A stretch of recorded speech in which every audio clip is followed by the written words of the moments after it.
Hey everybody, I'm Jacob with Part-Time Film School, and it is the morning of Wednesday, April 10th. In 2 days is the NAB announcement for Blackmagic Design cameras, and so I thought it'd be really fun to prognosticate a little bit, to kind of guess, to hope, to dream with what's coming down the pipeline for Blackmagic Design. So what I've got open here is I've got the Blackmagic website. There we go. All right, so here's the countdown. We've got 2 days, 1 hour, 3 minutes, 15, 13, 12, you know. All right, so I think I live in Arizona and our time zones are weird. So we're Pacific time zone right now. It'll be 9 a.m. Pacific on Friday morning that we get the announcement. And I've watched many of these announcements over the years. I'm really excited. So what does Blackmagic say? We're talking about what's new in broadcast, which they've been focusing on a lot over the last several years, post-production, which means resolve, and cameras. So let's look at what they've done recently and hope and dream for what comes next. I am a Blackmagic user. I had the 4K cinema camera, or sorry, not cinema camera, pocket cinema camera 4K. I had that. I'm currently recording this on the 6K Pro as a webcam because we just got that update. So I'm not even recording this in B-RAW. This is going straight to my computer as a webcam. So I really enjoy Blackmagic. I love Resolve. I've been in the system for years, and so I'm looking forward to what's coming next. So let's talk about it. All right. So within the past 6 months or so, we got the Cinema Camera 6K. This is the first full frame sensor Blackmagic has released. It came with a OLPF filter on it, and they updated using the same pocket design. They went back to the old cinema camera name, and they put an L mount on it. That also meant that if you compare it to the 6K Pro, like I'm shooting on right now, they took off the internal NDs, which was something people talked about a lot. In the past 6 months, we've also heard a lot from the Blackmagic camera app. It's fantastic. They just released another update, so you can do audio monitoring, you can rock focus. They continue to iterate on it. It's incredibly powerful, and I think it's hands down the best, iPhone camera app you can get for video. There's also been a lot of attention over the last several months for the Micro Studio Camera 4K G2.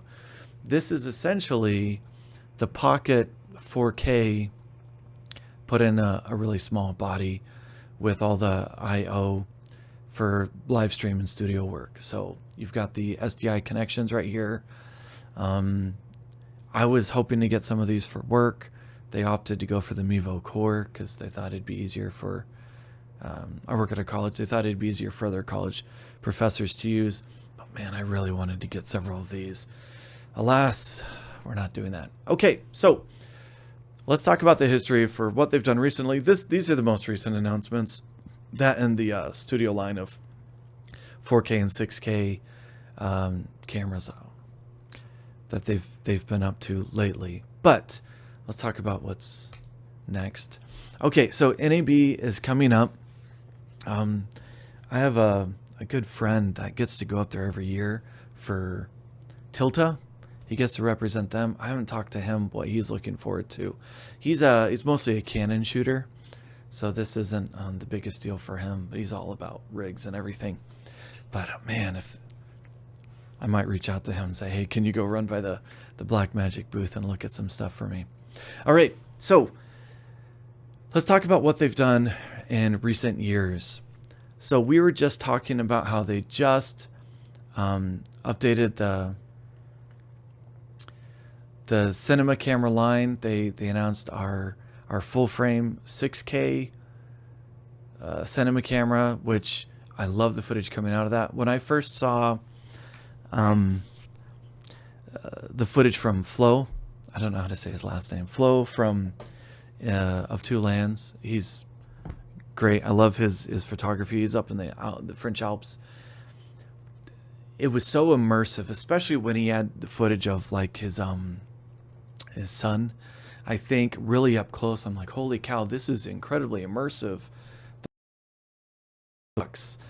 And I'm getting ready in the next year, probably about a year from now. I'm shooting my next narrative feature film, and it takes place largely inside a cabin.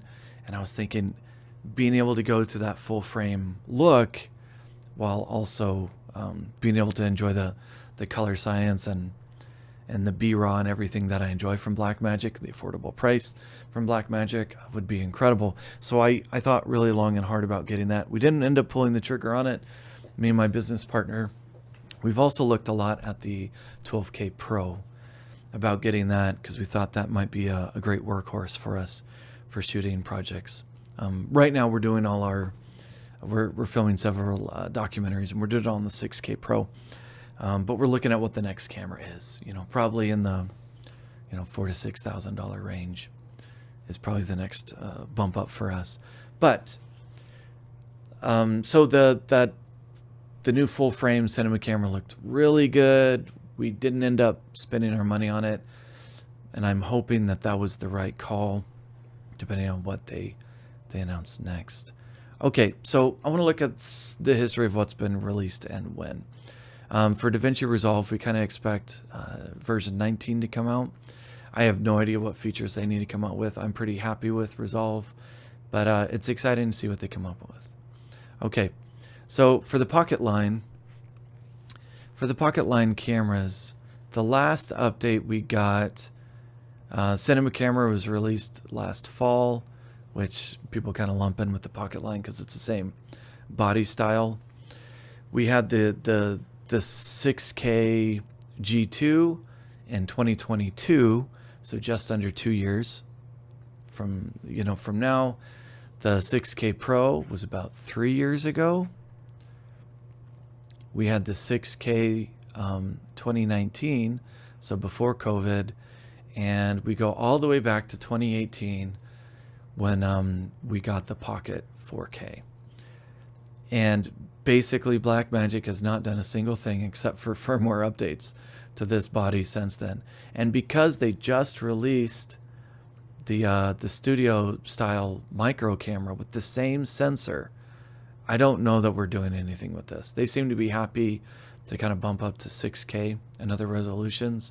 So even though some people would like a pro model of the 4K, I'm not sure that that's in the cards. What I've heard some people say is they talk about the iPhone app, and it's I'm sure at some point we're gonna see it on Android as well. But because this is so powerful, I think some people see this as a competitor for the 4K. So I don't know that they're gonna target that group or not. I don't know. I'm really curious to see what happens. So it's been a long time since we got the 4K. We've had different iterations, mostly in 6K versions since then. And I don't expect anything in the Pocket Line since we just got the full frame cinema camera not that long ago. I don't think we're getting like a Gen 3 6K, a Pro Gen 2. I don't see any of that happening unless they iterate on what they just did in September, and I just don't expect that. They just did all the studio cameras, so I don't expect any changes there, which leaves us with the URSA line. So I've never used an URSA camera. We have a couple here at the college that our media department got. They have some of the 12Ks. I'd like to get my hands on them to play around with, but they're new to them, and so I don't think they want the English professor playing with it. All right, so let's look at the history. The original URSA Mini came out 2016, so we're talking 8 years that they've been using this camera body style. We got the Mini Pro the next year, as they started to iterate on that design. We started getting broadcast models in 2018, and a lot of these are being announced at and around NAB, which also gives me hope for some of these things as well. So we got the broadcast.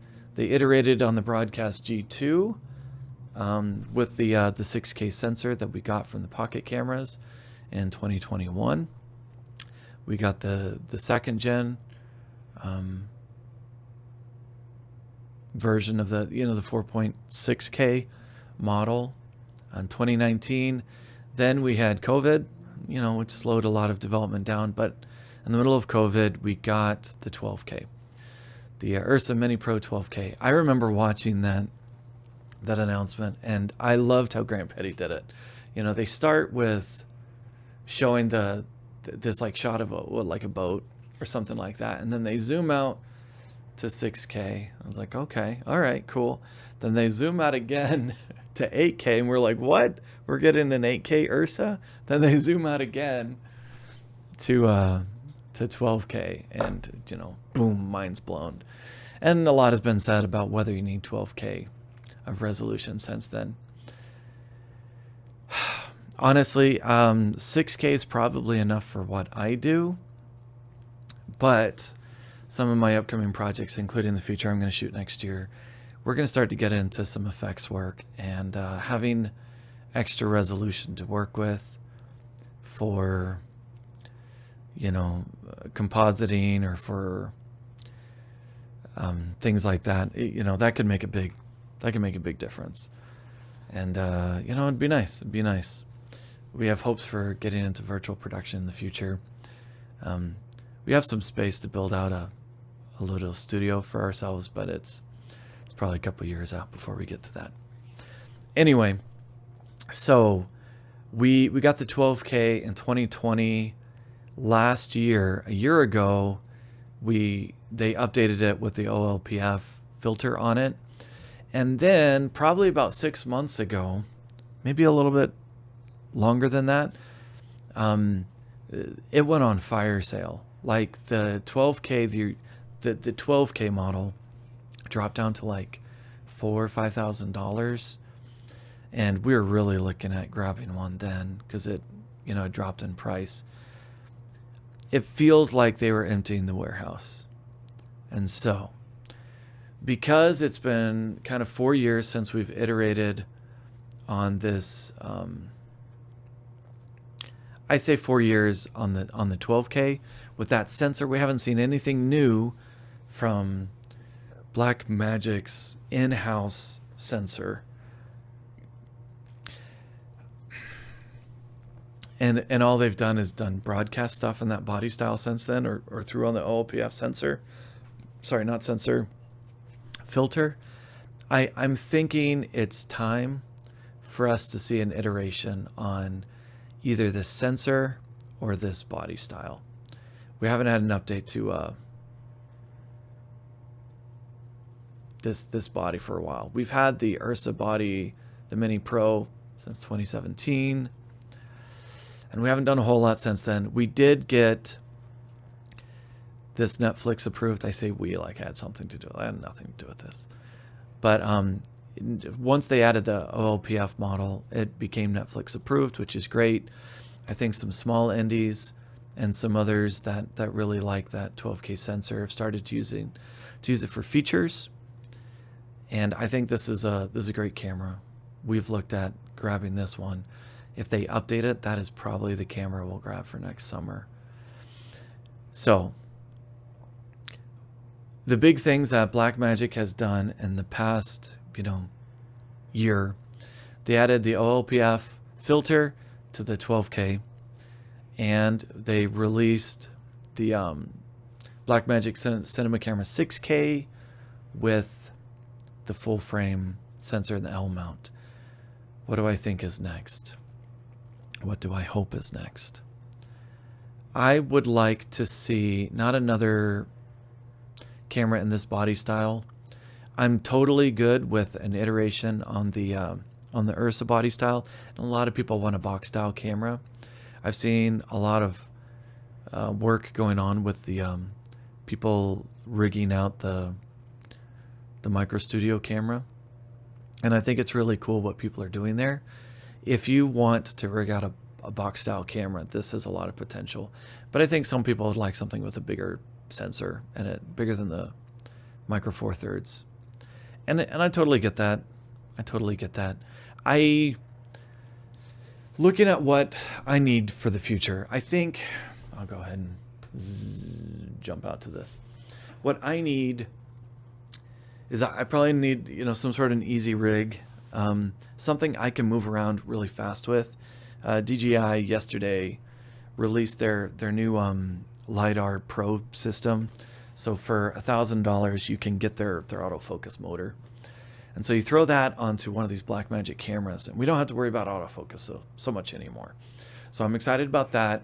If I find a good stabilization system, then I would love to run with a 12K URSA that's updated in some significant way, or maybe something between the 6K Pro and that 12K. Do I need a full frame sensor? I would like it. But unless Blackmagic has been working on upgrading their 12K sensor to full frame, which would effectively make it an IMAX sensor. I know it's not exactly. They say IMAX is what, about 18K, and no one's shooting digitally 18K. So you have like the creator shot on the FX3, and that was released in IMAX. So it's whatever. I think if they upgraded the 12K with a full frame sensor, then we have a camera that people have to look at for FX work, that they have to look at for theatrical release, and that's really cool. I would love something like that. The feature we're going to be shooting next summer, it's going to be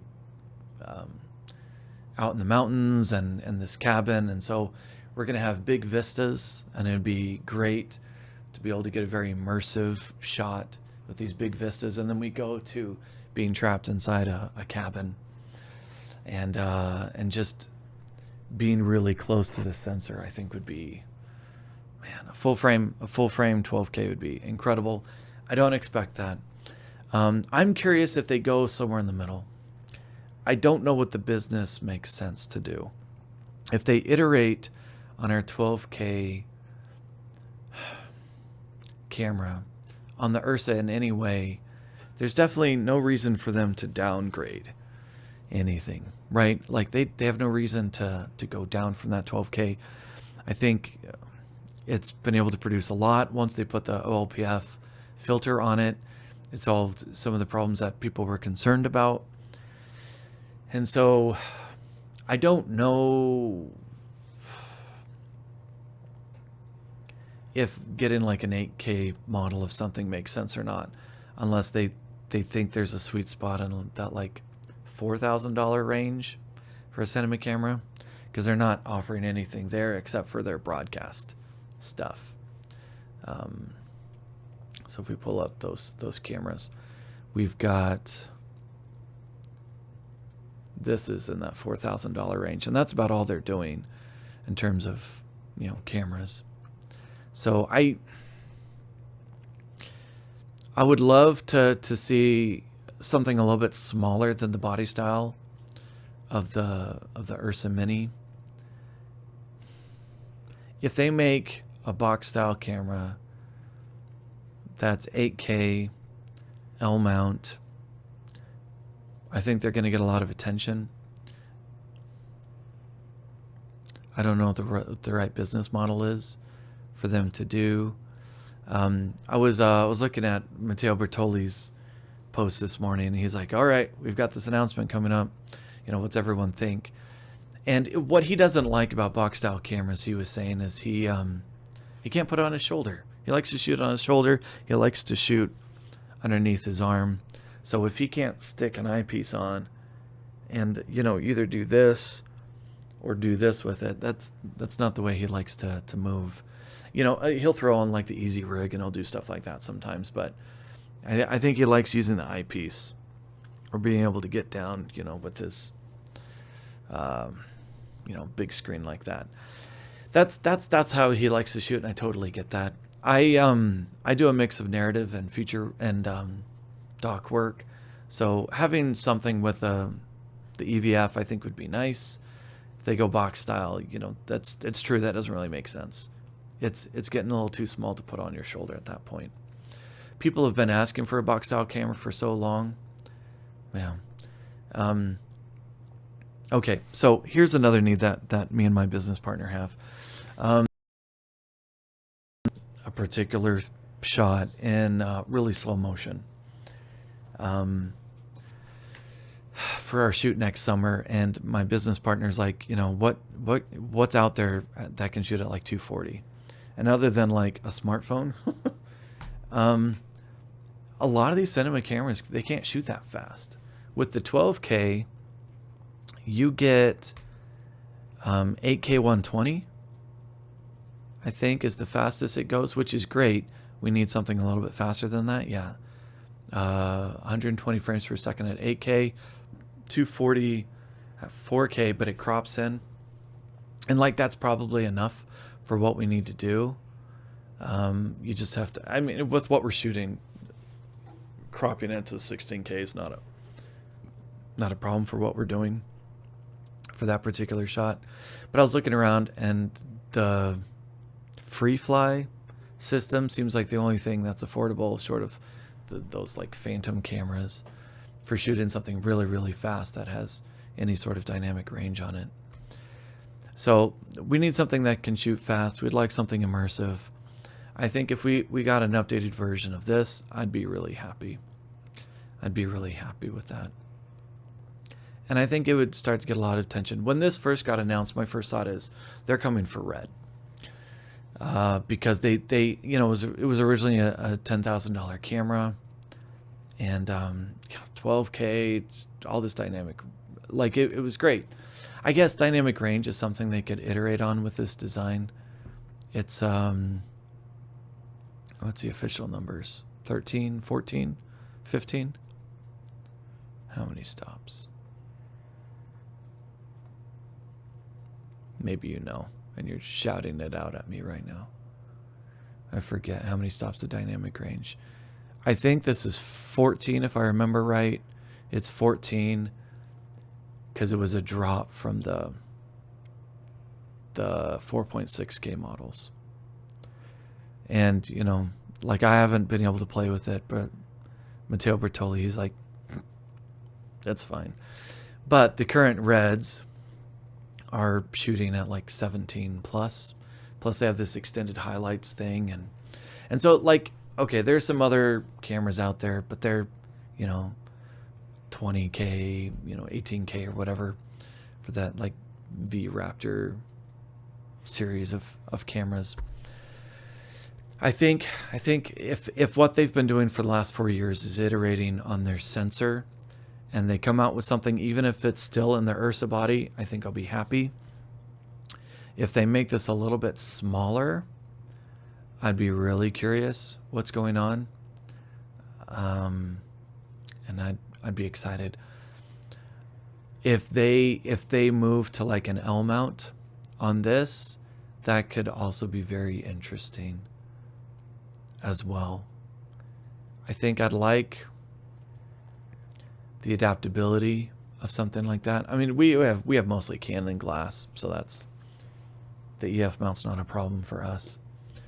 But I think I'd like something a little bit smaller than the URSA body. I'm showing this, but I'm not showing you. I think I'd like something a little bit smaller than the URSA body. I would like the EVF. That'd be nice. If we have an active L mount, and if they can give us the Gen 2 of that 12K sensor, man, I think we'd be looking at that pretty seriously. I think we'd be pretty happy. I know people probably talk about rolling shutter and things like that. I'm never moving my camera fast enough that it really is going to be noticeable for anything. We do have some action shots coming up with this upcoming feature, so that you might start to see some things, but it's largely just going to be shaking. So if we stabilize it, we're not doing like whip pans or anything That might really draw attention to it. Get some jello shots. But yeah, I don't know. I know I'm just kind of going off the top of my head, but I thought it'd be really fun to just think out loud about this. I'm excited for what's coming down the pipeline. I think we're getting something related to the URSA if they're announcing a new camera. We've had so much from broadcast recently. I don't think they're iterating that fast that we get more broadcast stuff.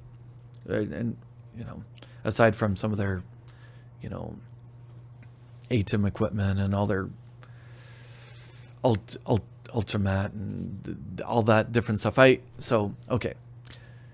So if they say they're going to talk about broadcast, I think they're talking about more, you know, hardware as opposed to the cameras. Post-production, we're going to see the updates for what's going on with Resolve 19 and cameras. I think we might be getting one or more cameras, but I think that the highlight feature is probably going to be a new URSA. That's what I'm hoping for. I don't know. I don't have any insider knowledge. I'm just looking at what their track record has been and pay attention. And I think they've had some time to iterate on that sensor. So I'm curious. All right. So I'd love to hear what you have to, what you're hoping for, what you're looking for. Do you want a box style camera? Do you want something a little bit bigger than the Micro Studio camera? I don't know. I'd love to hear what you think. And let's talk about it in the comments. Thanks, everybody. Bye.